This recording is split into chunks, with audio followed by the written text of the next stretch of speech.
Hello, everyone. Welcome back to Simple English Talks. We're so happy you're here with us today.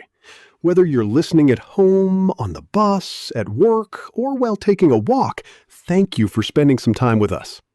Today, we have a fantastic English lesson that can make a huge difference in the way you speak and understand English.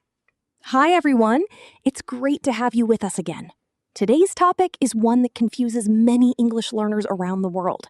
Even learners at higher levels sometimes make mistakes with it.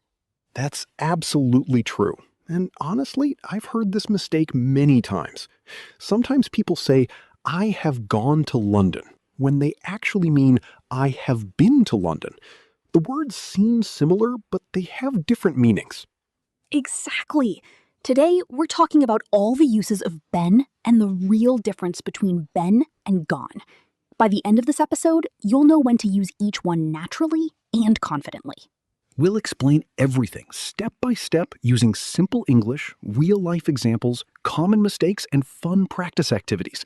Don't worry if you've been confused before. That's completely normal. And we'd love to hear from you. Have you ever mixed up been and gone? Write yes or no in the comments and tell us where you're listening from. Also, if you're enjoying our lessons and want to improve your English every week, don't forget to like, share, and subscribe to Simple English Talks.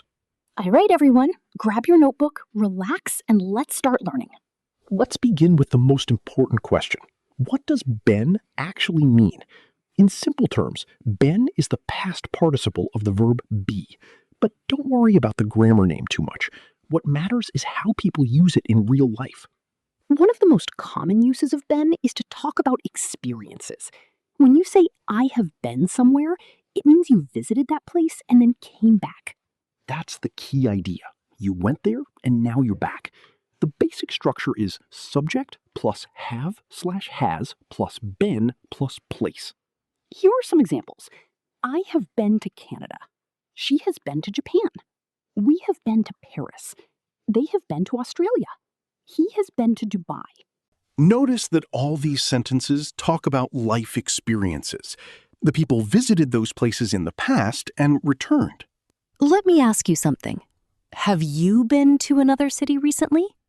Think about your answer and try saying it out loud. Great practice. Here's a personal example.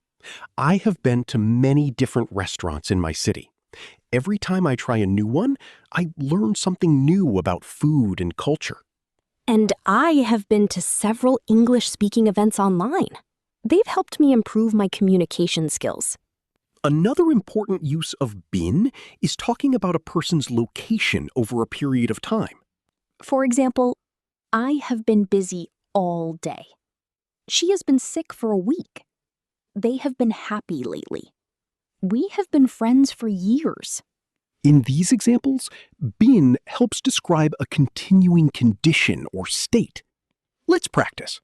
Can you complete this sentence? I have been all morning. Maybe you've been working, maybe you've been studying, maybe you've been relaxing. Excellent! That's exactly how English speakers use it. We can also use been with verbs ending in ing.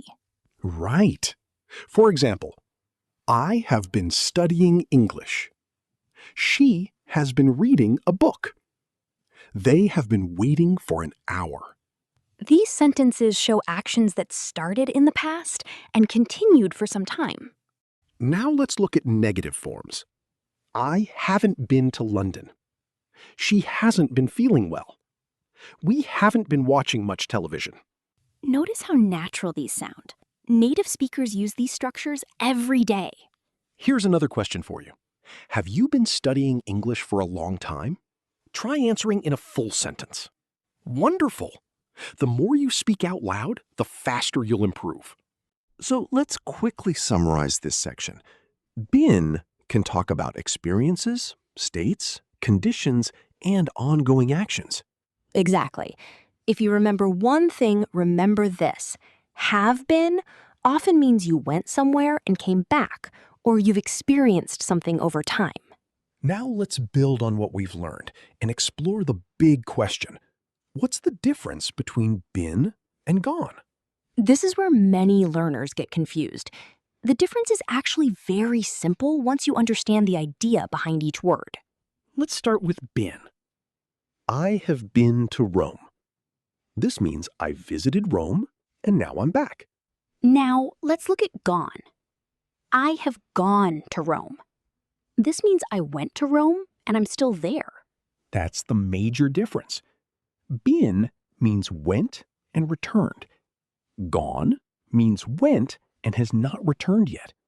Let's compare some examples. Sarah has been to the supermarket. Sarah visited the supermarket and came back. Sarah has gone to the supermarket. Sarah is currently at the supermarket. Another example. My brother has been to Turkey. He visited Turkey sometime in his life and returned. My brother has gone to Turkey. He is in Turkey right now. That's why context is so important. Let's imagine a conversation. Where's Tom? Tom has gone to the bank. That means Tom is not here. He's still at the bank. But if I say, Tom has been to the bank today, Then Tom already visited the bank and returned. here's a useful memory trick. Think of been as a round trip. Think of gone as a one-way trip for now. That's a fantastic way to remember it. First tip, use been for life experiences. I have been to Italy. I have been to New York. I have been to many museums. Let's spend a little more time on this because this is where many English learners make mistakes. When we use gone, we're usually focusing on the fact that the person is not here right now. The person left one place and went somewhere else, and they haven't returned yet. Exactly. Imagine you're at home and someone asks, "Where's your brother?" You look around and he's not there. You might answer, "He's gone to the gym." This tells the listener that your brother is currently at the gym. Here's another example. You call your friend at work and ask for the manager. The receptionist says, "The manager has gone to lunch." That means the manager left the office and is still having lunch somewhere. Native speakers use this structure all the time. You might hear things like, "She's gone to the doctor." "He's gone to the airport." "They've gone on vacation." "My parents have gone out for dinner." Notice how all these examples describe someone who is currently away from their normal location. Third tip, pay attention to whether the person has returned. Returned? Use been. Not returned? Use gone. If the answer is yes, use been. If the answer is no, use gone. It's really that simple. Let's compare two sentences. My sister has been to London. My sister has gone to London. The first sentence tells us that London is part of her experience. She visited London at some time and came back. The second sentence tells us she's in London right now, or she's on her way there. That's a huge difference in meaning, even though only one word changes. We'd love to know your example. Write one sentence using been and one sentence using gone in the comments. Creating your own examples is one of the best ways to remember new grammar. Practice is the fastest way to learn. Don't just listen to English. Try using it. The more you create your own sentences, the more confident you'll become. Let's review this important point one more time, because repetition helps learning. Ben usually focuses on experience, completed visits, or situations that connect the past to the present. Gone focuses on someone's current absence because they are still away. Fantastic! Now let's explore some additional uses of been that can make your English sound even more natural and much closer to the way native speakers actually talk. One common use is with feelings, emotions, and personal experiences. For example, I have been tired recently. She has been nervous about her exam. They have been excited all week. We have been worried about the weather. These sentences don't talk about places. Instead, they talk about emotional or physical states over a period of time. And that's something many learners don't realize. Been is not only about travel.